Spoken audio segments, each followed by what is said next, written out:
Cheers, guys. Apex911, welcome to the Elitist Geek and a VR news edition for June 29th, 2016. Going to be talking about a few recent events, current events, if you will, and the first one is Sony PlayStation. So we've been waiting for this day, and it looks like it's finally upon us, and that day is tomorrow. And what's so special about tomorrow? Pre-orders for Sony PlayStation VR open up. I've not been shy that Sony's VR solution isn't my first choice. Hell, it's not even my second choice. Probably even a distant third choice. But there's some things that I think Sony PlayStation VR has going for it that are going to help us and virtual reality as a whole.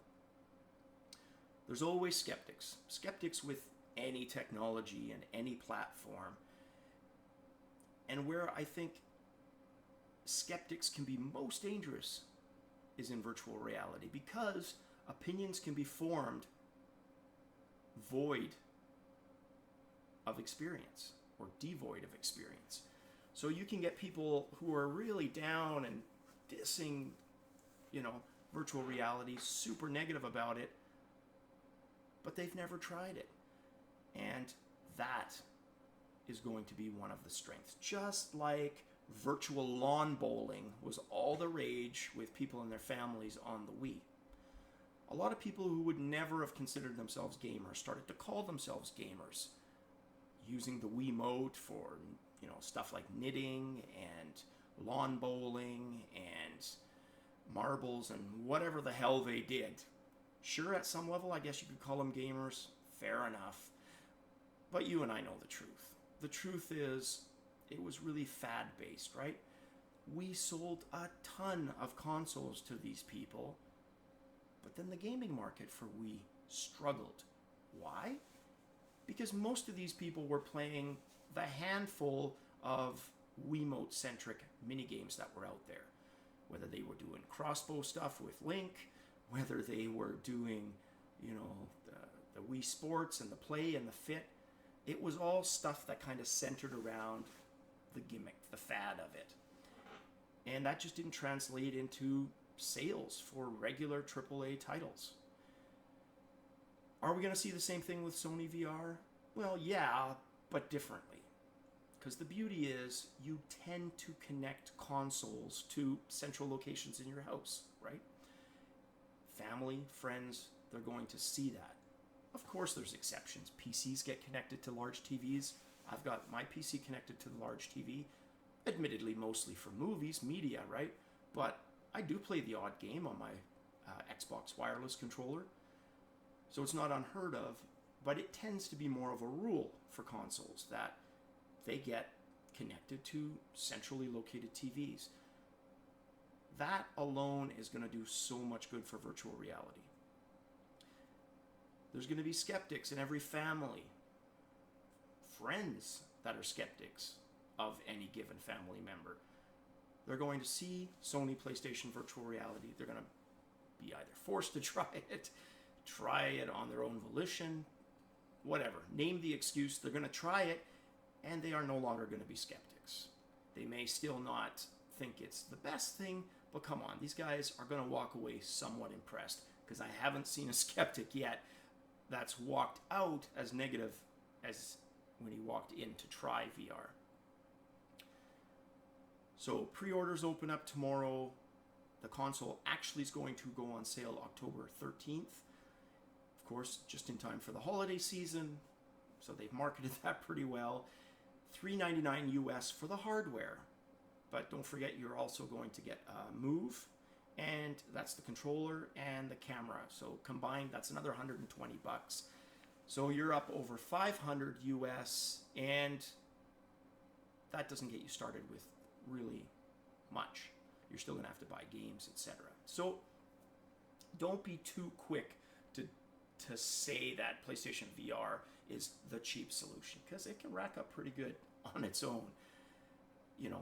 You could argue a PC gamer who already has a good PC gaming machine, they're looking at similar costs, because at least with the Vive, the controllers are bundled in, right?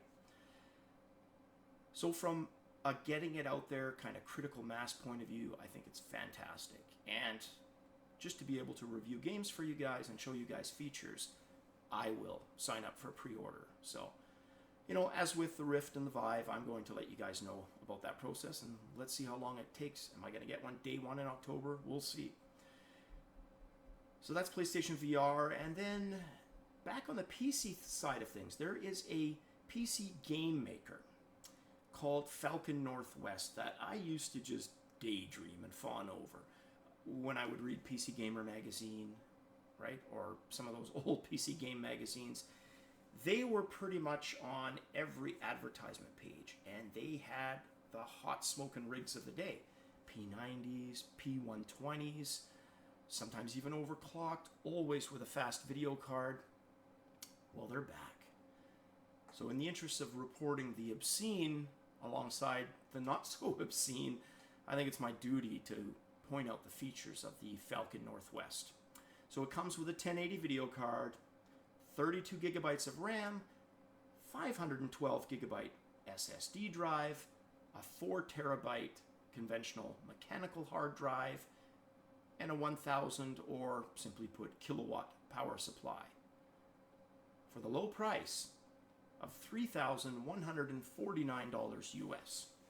Or you could build that exact same machine, just quickly doing the math in my head, for well under $2,000. But for people who have a lot of money to burn and want a smoking fast VR rig, it's definitely an option. It's just a really, really expensive one. And the cool stickers that you get with it, I don't think are going to be enough to sell it with that price tag. But they've been in business this long, they must be doing something right. Also, today sees AMD formally launch the 480. Now, the 480 got me in a little bit of hot water from AMD fanboys. And I've constantly got to mention this because I get called on it constantly. I'm not a fanboy of either side. For the 400th time, it's all about the games for me. Whatever delivers the best gameplay experience, that's the hardware that I'm going to buy. Whether it's the best bang for the buck, if funds are a bit low, or it's whatever the best thing is that money can buy, it's always about the games. So, let's dig a little deeper this time into the RX 480. So at the time, I hadn't seen any benchmarks. I hadn't really seen a lot of the card, period. And I simply expressed caution. Wait. Well, if you waited until now, that was probably a good thing, because benchmarks are very common now. They exist. I'm going to put them up as I talk about them, but just to give you an idea of what you can expect running in kind of the standard 1080p, because that's, you know, anybody who has a Vive or a Rift, that's probably the resolution they're going to do the majority of their gaming in, because it's all their VR supports. How does this card perform, and what's the cost? Well, there's two models. There's a 4 gigabyte option and an 8 gigabit. Excuse me, the 4 gigabyte is $199, so let's just say 200 US. The 8 gigabyte, 239 or 240 US. What does that get you? Well, what's interesting, let's look at two games. And again, I'll put these up here, but the first game, let's look at a DirectX 11 game. It's one that I happen to be playing. It's Fallout 4. On my 1080, I get 134 frames per second. On my R9 290 back there, for Fallout 4, I get 66 frames per second.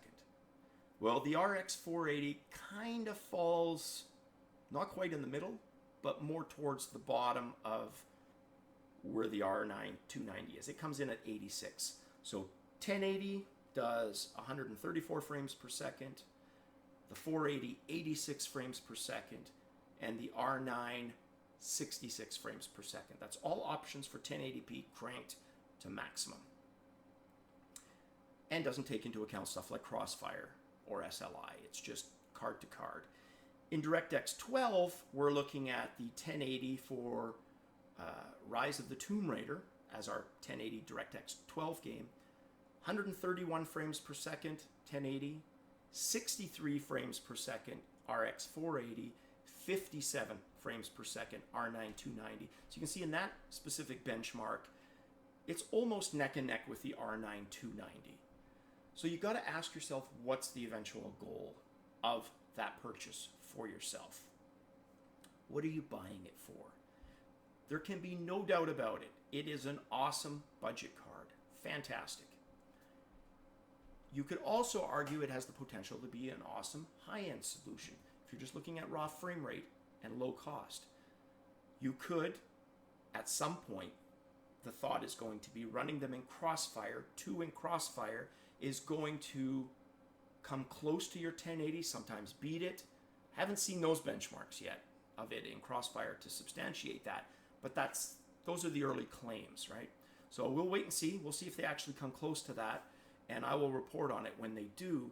But I still have to be convinced that, like VRWorks for the NVIDIA, the technology built within the 480 for virtual reality needs to be used and taken advantage of for you to gain that benefit from the card. Because let's face it, a 1080, not using VRWorks, assume VRWorks never takes off. At the end of the day, you have a fast card, but you don't have that hopeful, awesome VR card you thought you had when VRWorks was still in the equation, because you're no longer going to be able to run that. So now when you go back and look at benchmarks and you compare it to the 980 Ti, which it beats 5 to 50% on any given benchmark, the card isn't as fantastic. It's still good, just not as fantastic. Well, the same applies to the RX 480. What is the performance in Crossfire going to eventually be like on a game that supports the card for VR? We just don't know yet, but we'll find out. All right, guys, that's it for this quick news episode. I will be back with part 2 of Elite, some other games down the pipe, and news videos as news presents itself. Back to my beer. As always, guys, cheers.